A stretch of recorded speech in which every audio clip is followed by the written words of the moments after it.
की अधिक मास त्याला एक पुरुषोत्तम मास हेही नाव दिलेलं आहे. आणि ह्या महिन्यामध्ये जे कोणी एकभुक्त राहून उपवास करतील, माझं स्मरण करतील, दान धर्म ध्यान धारणा करतील, त्यांना चांगल्या प्रकारची फळं माझ्याकडनं मिळतील. कारण भगवान विष्णू पालन करता आहे. पण आपण जेव्हा म्हणतो की ऐकण्यात आहे की अधिक मासाच्या वेळेला तुम्ही जे काही पूजा-पाठ कराल किंवा जे दानधर्म कराल, त्याचा दुप्पट तुम्हाला लाभ मिळतो. पण ह्याच्या मागचं नेमकं शास्त्र काय आहे? अनारसे दान याला फार महत्त्व आहे. कारण त्याला जेवढे छिद्र असतात तेवढं पुण्य मिळेल असं आपल्या पुराण कथांमध्ये सांगितलेलं आहे. धातूशी संबंधित किंवा देवपूजेला लागणाऱ्या ज्या काही वस्तू असतील, भांडे असतील, ते तुम्ही दान करायला पाहिजे. त्याचप्रमाणे ह्या महिन्यात ते काय आपण दानधर्म करतो कारण तो पुरुषोत्तमाला स्मरून करतो. म्हणजे गंगा, गया, गदाधर, गदाधर विष्णू स्वतः श्राद्धाची देवता आहे.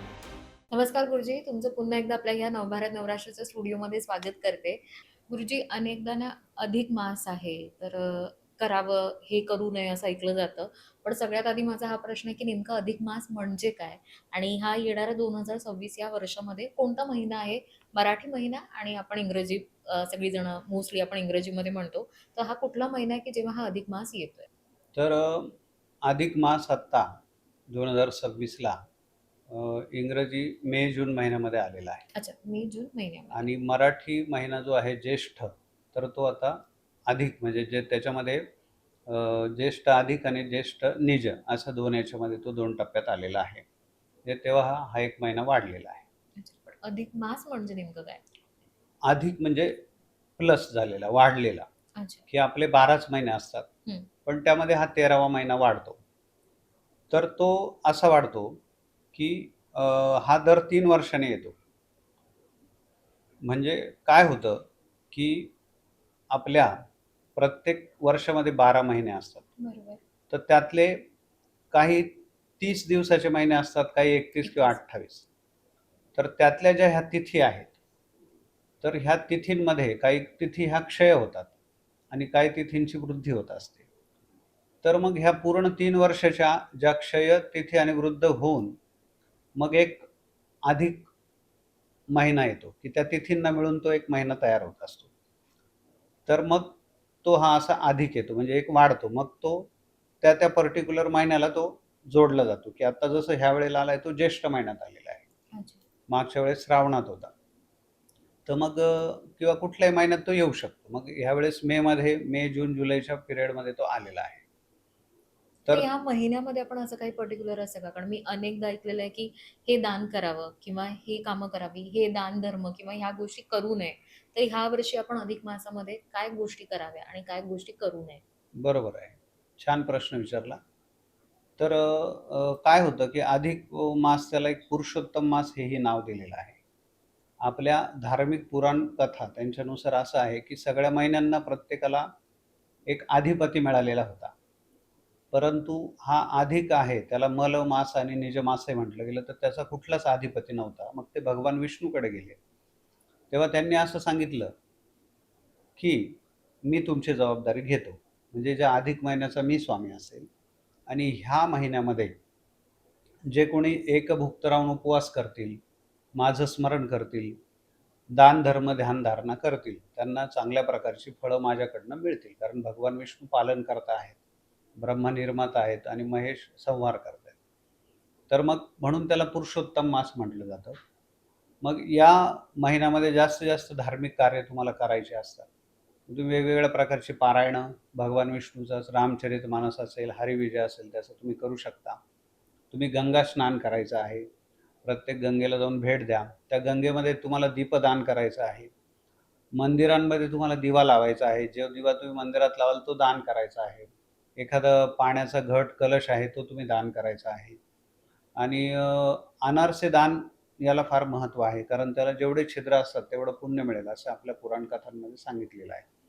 तर मग आणि अनारसे, बत्तासे हे दान करायचे आहेत. दीपदानाला महत्त्व आहे.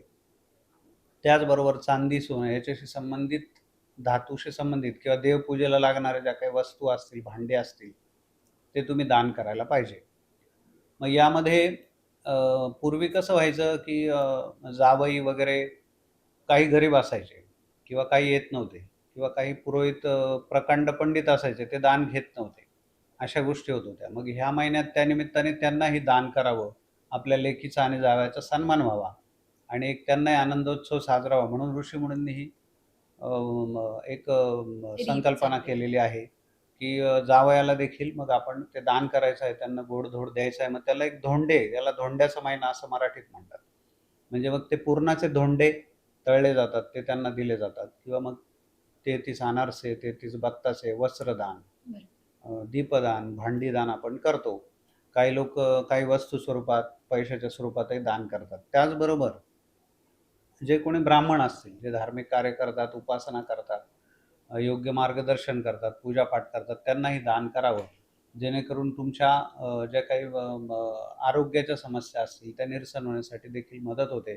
साडेसाती असेल, काही चिंता असतील, त्या मुक्त होतात. म्हणून ब्राह्मणाला देखील अनारसे दान, संकल्प करून दीपदान किंवा त्यांच्याकडनं आपल्या घरी भगवान विष्णूचं हवन, भगवान विष्णूसाठी होम हवन, पूजा, अभिषेक, आपल्या घरातल्या विष्णू मूर्तीचं पूजन करून घेऊन त्यांना ते दान, सप्तधान्य दान वगैरे करण्याची आपल्याकडे प्रथा आहे. पण आपण जेव्हा म्हणतो की ऐकण्यात आहे की अधिक मासाच्या वेळेला तुम्ही जे काही पूजा पाठ कराल किंवा जे दानधर्म कराल त्याचा दुप्पट तुम्हाला लाभ मिळतो. पण ह्याच्या मागचं नेमकं शास्त्र काय आहे?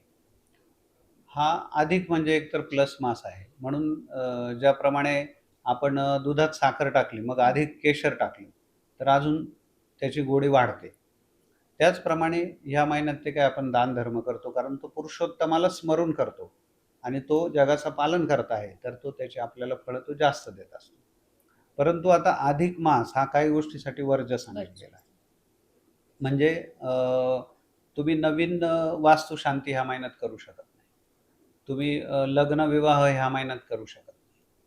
तुम्ही कुठल्याही नवीन मूर्तीची प्राणप्रतिष्ठापना किंवा नवीन कार्याची सुरुवात करू शकत नाही. पण जे जरुरीचे कृत्य आहेत, म्हणजे जरुरी तुम्ही मंत्र जप करता, दरवेळेस होम हवन करता, पुन्हा प्राणप्रतिष्ठा म्हणजे जुनं झालेलं आहे पण परत करायची, तर ती तुम्ही करू शकता. जप-जाप्य, मंत्र घेणे ह्या गोष्टी तुम्ही करू शकता. श्राद्ध करावं की न करावं हां, अधिक मासात? अधिक मासात श्राद्धाला खूप महत्त्व आहे, की आता त्या गंगा स्नान, श्राद्ध, तर्पण ह्या गोष्टी अधिक महिन्यात कराव्यात ह्याचंही जे फळ आहे ते पितरांना खूप मिळतं. कारण श्राद्धाची देवता भगवान गया, गंगा, गदाधर सांगितलेलं आहे. म्हणजे गंगा, गया, गदाधर, गदाधर विष्णू स्वतः श्राद्धाची देवता आहे. त्यामुळे तुम्ही रोजचं तर्पण करायला पाहिजे. अमावस्या, अष्टमी, द्वादशी, एकादशी ह्या दिवशी त्या महिन्यात श्राद्ध करायला पाहिजे. आता काय होतं, काही लोकांचा गैरसमज होतो, की हा 13वा महिना येतोय हं. आणि त्यांचं जर पहिलं वर्ष श्राद्ध येत असेल, तर मग ते पहिल्या 12व्याच महिन्यात करायचा प्रयत्न करतात. पण तसं करू नका. जर तुमचं वर्ष श्राद्ध तुमचं ज्येष्ठ महिन्यात कोणी वारलंय आणि ते जर आता ह्या अधिक महिन्यात असेल, तर तुम्ही ते 13वा महिना जरी आला, तरी त्याच वेळेस ते वर्ष श्राद्ध करा. त्याचं पुण्यफल अधिक पटीने मिळतं, कारण श्राद्धाच्या देवता गदाधर विष्णू आहेत आणि त्यांच्या नामस्मरणामुळे त्यांना मुक्ती मिळायला मदत होत असते. तर त्यामुळे हा साधारणपणे जो अधिक मास आहे, तर त्यांनी सगळ्यांनी नामस्मरण करावं, उपवास करावे, धार्मिक वातावरण असावं आणि सगळ्यांचं तोंड गोड व्हावं म्हणून एक अनारसे आणि ते पौष्टिकही आहेत. कारण ते तुपात तळले जातात. त्याच्यामध्ये ज्या काही वस्तू वापरल्या जातात, तर त्यामुळे ती उडदाची डाळ असते.